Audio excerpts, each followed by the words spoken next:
देश बदल रहा है, देश की सियासत बदल रही है और सियासत को आगे बढ़ाने वाले भी बदल रहे हैं।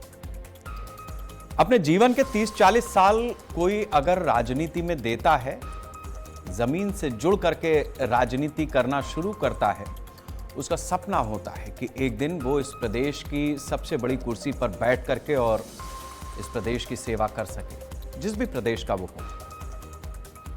पश्चिम बंगाल की जनता ने आजादी के बाद से मोटे तौर पर जो पीढ़ी मौजूद है उसने दो पार्टियों को सत्ता में आते हुए देखा। जाते हुए देखने के लिए आंखें तरस गई, कई पीढ़ियां चली गईं।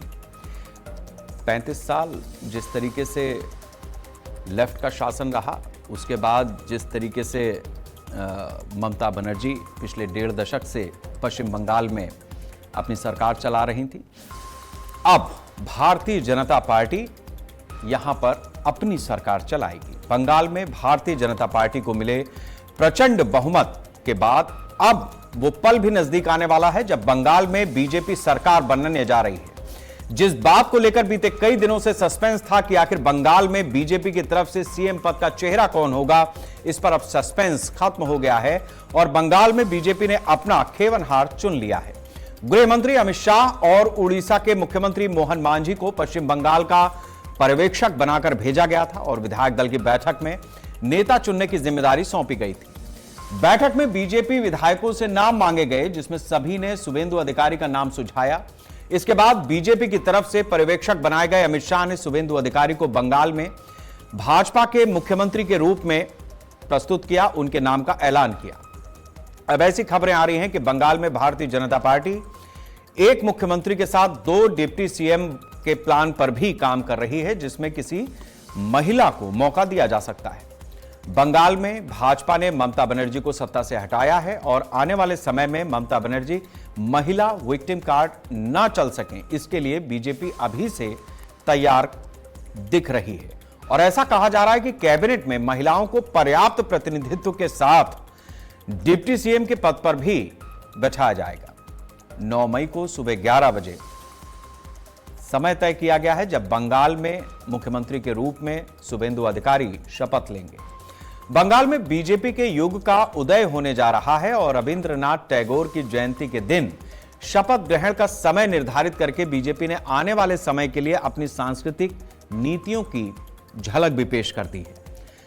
बंगाल में बीजेपी को जिस तरह का प्रचंड बहुमत मिला, उसके बाद बीजेपी के ऊपर जिम्मेदारियां बहुत ज्यादा हैं। बंगाल में भाजपा ने कई चुनावी वादे किए हैं, उन्हें पूरा करने के लिए सबसे अहम काम होगा कि समयबद्ध तरीके से उसका निस्तारण करते चला जाए। बंगाल के चुनाव में एक सनातन एकता और घुसपैठ को लेकर बीजेपी ने बड़ा मुद्दा बनाया, जिसे लेकर लोगों की नजर अब बीजेपी की सरकार पर रहेगी। खुद गृह मंत्री अमित शाह ने सीएम के तौर पर शुभेंदु अधिकारी के नाम का ऐलान करते हुए बीजेपी के एजेंडे को साफ किया कि सरकार बनने के बाद भाजपा की पहली प्राथमिकता घुसपैठियों को बंगाल से बाहर करने की है। फिलहाल 9 मई को भाजपा की सरकार बनने जा रही है और लोगों को उम्मीद है कि आने वाले समय में भाजपा ने जिन मुद्दों को जनता से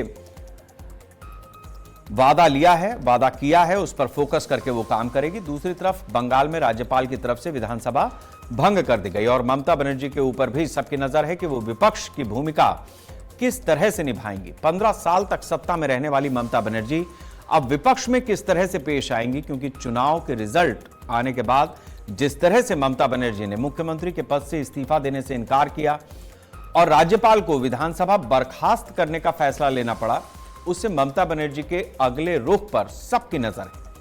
हम आज बीजेपी की जिस तरीके की सरकार बनने की प्रक्रिया चल रही है उस पर बात करेंगे। बीजेपी के सामने चुनौतियां क्या हैं, विपक्ष किस तरीके से अपनी रणनीति को लेकर के आगे बढ़ेगा और इन सब से भी आगे बंगाल की जनता ने जिस बात के लिए वोट दिया है, जिस वजह से उसने इस सरकार को चुना है, क्या नई सरकार उन उम्मीदों पर खरा उतर पाएगी? हम करेंगे खास चर्चा